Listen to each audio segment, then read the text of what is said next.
MRL Realty's Nature's Enclave Coastal Heaven theme-based resort villa plots ECR. மாதம் 10,000 வரை assured rental income. Lifetime free stay at resort. 30க்கும் மேற்பட்ட வசதிகளுடன். Call 9962888888. Nemathi Property Management. Contact 7667008999. இந்த நூற்றாண்டு விழாவின் பாட்டுடை தலைவர், தகைசால் தமிழர்,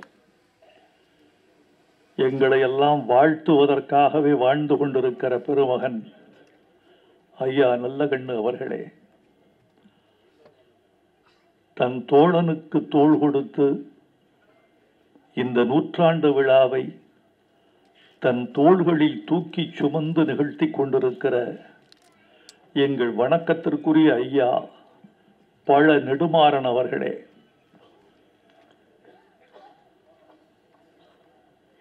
ஒரு புயல் உரை நிகழ்த்தி சென்றது போல் உரையாற்றி சென்றிருக்கிற வைகோ அவர்களே, மேடையில் அமர்ந்திருக்கிற மேன்மைக்குரிய பெருமக்களே, அரங்கில் அமர்ந்திருக்கிற நண்பர்களே, சான்றோர்களே, தாய்மார்களே, பாசத்திற்குரிய பத்திரிகையாளர்களே, ஊடக உறவுகளே, உங்கள் அனைவருக்கும் எனது அன்பான வணக்கத்தை தெரிவித்துக் கொள்கிறேன். இந்த மன்றத்தில் யாருக்கும் இல்லாத ஒரு சிறப்பு ஐயா நல்லகண்ணு அவர்களுக்கு இருக்கிறது. நல்லகண்ணு ஐயா ஒருவர்தான் இந்த மன்றத்தில் அந்த சிறப்புக்குரியவர். சூரியனை 100 முறை சுற்றி வந்திருக்கிற ஒரே பெருமகன் வாழ்ந்து கொண்டிருக்கிற ஆட்களில் அவர் மட்டும்தான்.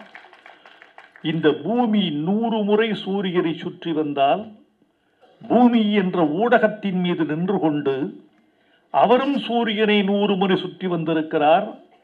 நான் 70 முறை சுற்றி வந்திருக்கிறேன். சிலர் 80 முறை சுற்றி வந்திருக்கிறார்கள். சிலர் 50 முறை, சிலர் 40 முறை சுற்றி இருக்கலாம். 100 முறை சுற்றி வரக்கூடிய வாய்ப்பு நல்லகண்ணு ஐயா அவர்களைப் போல எத்தனை பேருக்கு வாய்க்கும் என்பதுதான் எனக்கு தெரியவில்லை. நீங்கள் ஒருவரை வாழ்த்துகிற பொழுது 100 ஆண்டு வாழ்க என்று வாழ்த்துவீர்கள். இவரை எப்படி வாழ்த்துவீர்கள்? இவரை நீங்கள் விரும்பும் வரை வாழ்க என்றுதான் வாழ்த்த வேண்டும். நண்பர்களே, இந்த மாமன்றத்தில் அதிகமாக உச்சரிக்கப்பட்ட ஒரு வார்த்தை என்ன என்று கூர்ந்து கவனித்தீர்களா? செவி உள்ளவர்கள் கவனித்திருப்பீர்கள். நுட்பமான பார்வை உள்ளவர்கள் அந்த வார்த்தையை அடிக்கோடிட்டிருப்பீர்கள். இந்த மன்றத்தில் அதிகமாக உச்சரிக்கப்பட்ட வார்த்தை நல்ல கண்ணு என்பது அல்ல, தோழர் என்பது கூட அல்ல, பொதுவுடைமை இயக்கம் என்பது கூட அல்ல. இந்த மன்றத்தின் தொடக்கம் முதல் நான் உரையாற்றி கொண்டிருக்கிற இந்த க்ஷணம் வரையில் அதிகமாக உச்சரிக்கப்பட்ட வார்த்தை எளிமை. எளிமை என்ற வார்த்தையைத்தான் இந்த மன்றம் அதிகமாக உச்சரித்தது. எளிமையில் பிறந்து, எளிமையில் வாழ்ந்து, எளிமையில் வளர்ந்து, எளிமையில் தியாகம் செய்து, எளிமையின் உருவமாகவே வாழ்ந்து கொண்டிருக்கிற பெருமகன் ஐயா நல்லகண்ணு என்று இங்கே சொல்லப்பட்டது. நான் உங்களையெல்லாம் ஒன்று பார்த்து கேட்கிறேன், எளிமைதான் இருப்பதில் எளிமையானது, ஆடம்பரம் அல்ல.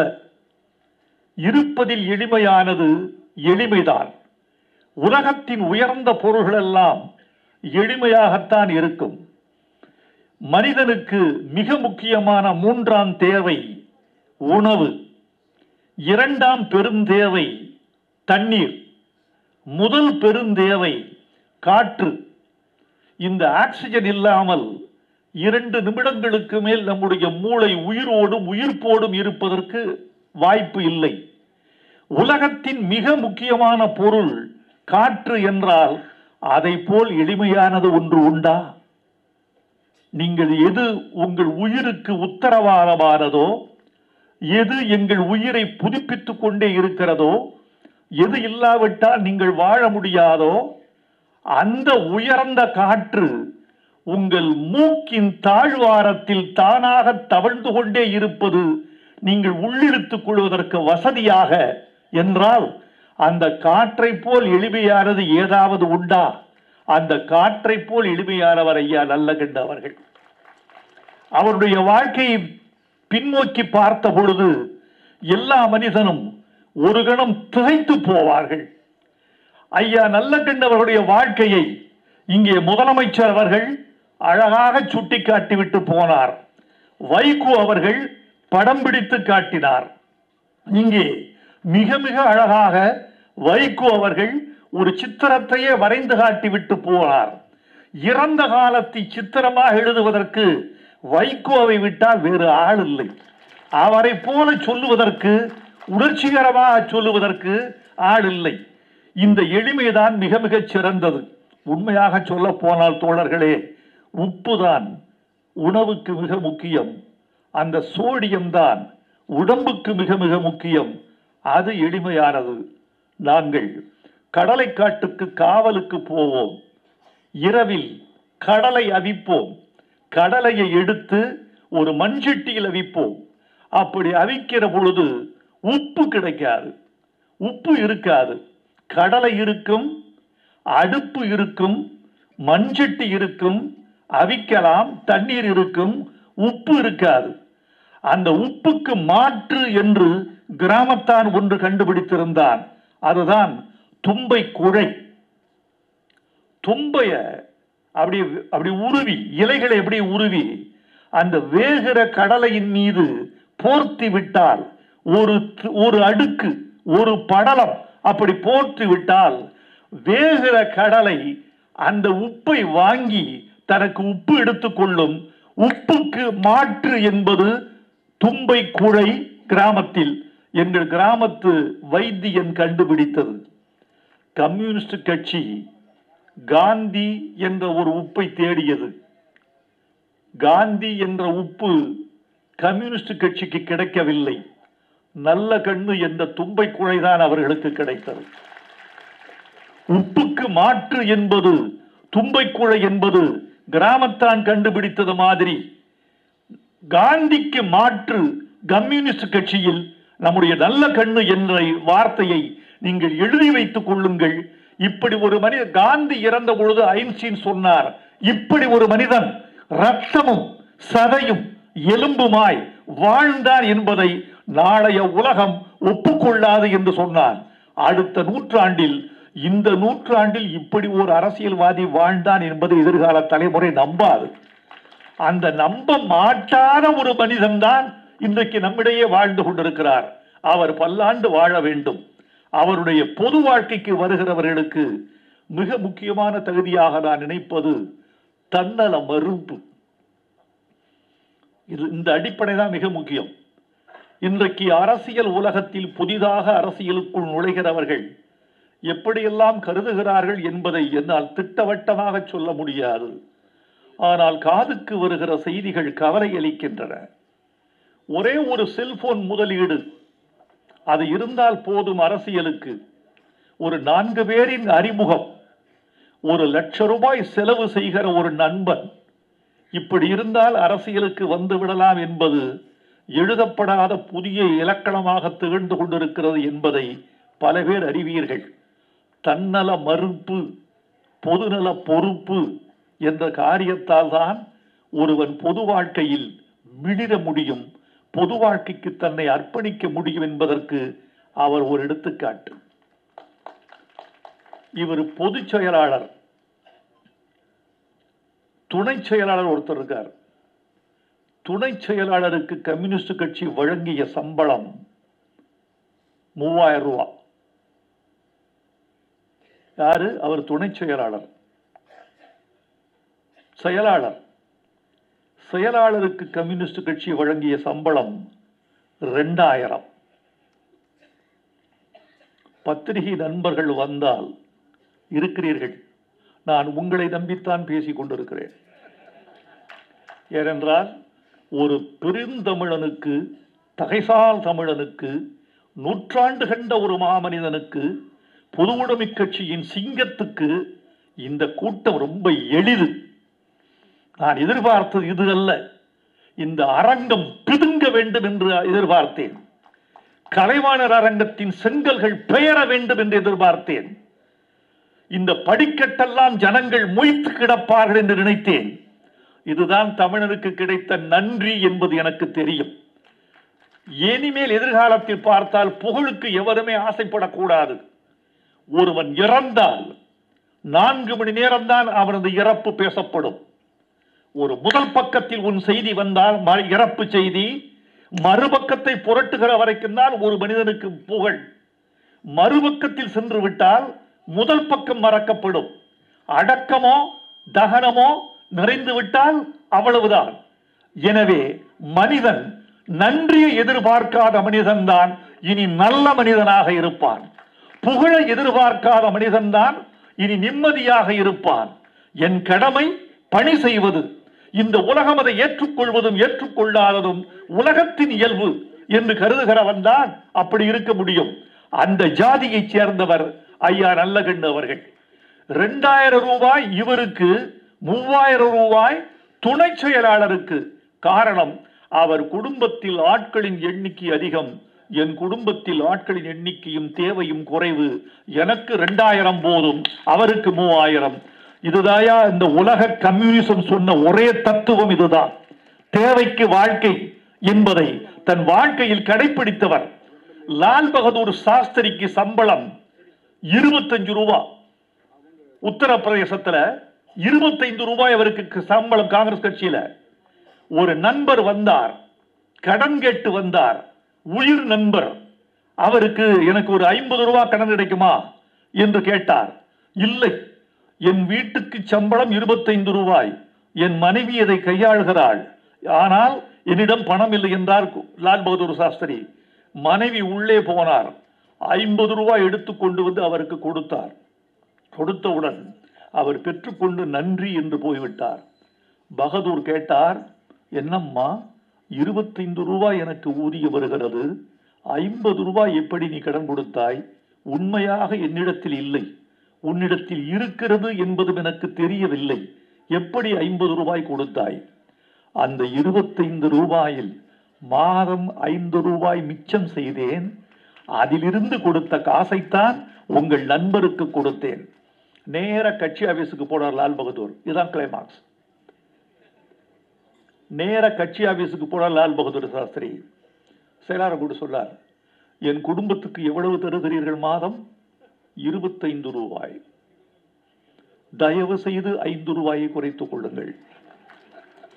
என் மனைவி 20 ரூபாயில் குடும்பம் நடத்தக்கூடிய வித்தையை கற்று வைத்திருக்கிறாள். எனவே 5 ரூபாய் என்பது ஆடம்பரம். அந்த ஆடம்பரத்தை என் மனைவிக்கு நான் தருவதற்கு தயாராக இல்லை. 20 ரூபாய் போதும், அதுவே என் குடும்பத்துக்கு மாத செலவு என்று சொல்லி 5 ரூபாயை குறைத்து 20 ரூபாய் பெற்றுக் கொண்டவர் லால் பகதூர் சாஸ்திரி. அதற்கு பிறகு என் துணை செயலாளருக்கு 3000, எனக்கு 2000 என்று சொன்ன இரண்டாவது லால் பகதூர் சாஸ்திரி நம்முடைய நல்லகண்ணு ஐயா அவர்கள் என்று நான் சொல்ல வேண்டும். நண்பர்களே, மிக முக்கியமான பொருள் என்ன தெரியுமா? இந்த உலகத்தில் மிக கொண்டாடக்கூடிய பொருள் இது தெரியுமா? அரசியல், குடும்பம், வாழ்க்கை எல்லாவற்றிலும் மிக முக்கியமானது தியாகம். இதுவரைக்கும் இதிகாசங்களிலும் காவியங்களிலும் தூக்கி நிற்கிற பாத்திரம் எதுவென்றால், எது தியாகம் செய்ததோ அதுதான் இதுவரைக்கும் நிலைத்து நிற்கிற பாத்திரம். பீஷ்மர் செய்த தியாகத்தால் தான் மகாபாரதம் என்ற இதிகாசம் இருந்தது. ஒரு தியாகத்தில் தான் ஒரு குடும்பம் இருக்கிறது. நடிகர் திலகம் சிவாஜி கணேசன் அவர்களை பார்த்து கேட்டேன், உங்களுக்கு எது தெரியுமா சிறந்த பேரு? உங்கள் நடிப்பல்ல, உங்களுடைய சிறப்பு அதல்ல. உங்களுக்கு சிறந்த பேரு கூட்டு குடும்பத்தை எப்படி நடத்துகிறீர்கள் என்பதுதான் உங்களுக்கு சினிமாவில் மிகப்பெரிய பேரு. சொல்லுங்க, ஒரு கூட்டு குடும்பத்தின் வெற்றி என்பது என்ன என்று கேட்டேன். அது வேறொன்னும் இல்லை ராஜா, ஒரு குடும்பம் எவனால சாப்பிடுதோ, எவன் சம்பாரிச்சு போடுறானோ அவன் தன்னாலதான் இந்த குடும்பம் சாப்பிடுதுங்கிறத மறந்துடணும். கூட்டு குடும்பத்தின் வெற்றி இதுதான். ஒரு கட்சியின் வெற்றியும் அதுதான். என்னால் தான் இந்த கட்சி, என் தியாகத்தால் தான் இந்த கட்சி என்பதை தியாகம் செய்பவன் மறந்து விடுகிறான். அப்படி தன் தியாகத்தையே மறந்து சராசரி மனிதனாக தன்னை காட்டிக் கொண்டிருக்கிற பெருமகன் நம்முடைய ஐயா நல்லகண்ணவர்கள் என்று சொல்ல வேண்டும். சுதந்திர இந்தியாவில் கம்யூனிஸ்ட் கட்சியை போல அதிகமான விலை கொடுத்த கட்சி எதுவும் இல்லை. சுதந்திர இந்தியா வேட்டையாடியது பலரை. இந்தியாவின் சுதந்திரம் வேட்டையாடியது, இந்திய அரசாங்கம் வேட்டையாடியது. கம்யூனிஸ்ட் கட்சிகளையும் கம்யூனிஸ்ட் தலைவர்களையும் போல வேட்டையாடப்பட்டவர்கள் இல்லை. கல்கத்தாவின் மாநாட்டுக்கு பிறகு தெலுங்கானாவில் ஒரு ஆயுத புரட்சி நடந்தது. அந்த தெலுங்கானாவின் ஆயுத புரட்சி தான் ஒரு பெரிய தடைக்கு வித்திட்டது. இப்போது சொல்கிறேன் தோழர்களே, என் கருத்து சரியா தவறா என்று மாத்திரம் நீங்கள் யோசித்து பாருங்கள். கம்யூனிஸ்ட் கட்சி மட்டும் தடை செய்யப்பட்டாராவிட்டால் 67இல் திமுகவுக்கு பதிலாக கம்யூனிஸ்ட் கட்சிகள் தான் ஆட்சி ஏற்றிருப்பார்கள். கம்யூனிஸ்ட் தான் தமிழ்நாட்டை ஆண்டிருக்கும். இந்த கருத்தில் எனக்கு சின்ன வயதிலிருந்து ஒரு அழுத்தம் திருத்தமான நம்பிக்கை இருக்கிறது. திராவிட இயக்கத்தை கம்யூனிஸ்டுகளை வாங்கி திராவிட இயக்கம் வளர்ந்தது. எம்ஜிஆர் சொன்னார், எனக்கு என் பதவிக்கு ஒரு நாற்காலி இருக்கிறது, அந்த நாற்காலிக்கு 4 கால்கள் இருக்கின்றன. இந்த 4 கால்களில் ஒரு கால் பட்டுக்கோட்டை கல்யாண சுந்தரம் கொடுத்த கால். பட்டுக்கோட்டை கல்யாண சுந்தரம் என்ற பொதுவுடைமை கவிஞன் எழுதிய பாட்டு என்னை இந்த நாற்காலியில் அமர்த்தி வைத்தது என்று எம்ஜிஆர் சொன்னார். கம்யூனிசத்தை உள்வாங்கி திராவிட முன்னேற்ற கழகம் தன்னை தகவமைத்துக் கொண்டது என்பதுதான் உண்மை. நண்பர்களே, ஒரு செய்தியை சொல்லி விடைபெற வேண்டும் என்று ஆசைப்படுகிறேன். ஒரு மேடையில் நண்பர் 100 ஆண்டு வாழ வேண்டும் என்று வாழ்த்தினேன்.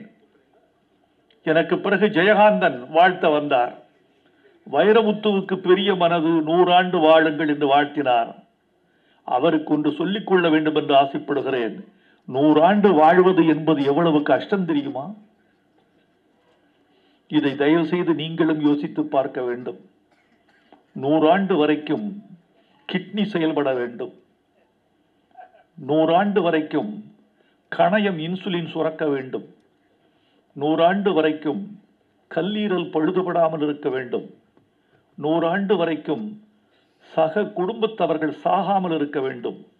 100 ஆண்டு வரைக்கும் நண்பர்கள் உயிரோடு இருக்க வேண்டும். 100 ஆண்டு வரைக்கும் செவிப்புலன் உயிர்ப்போடு இருக்க வேண்டும்.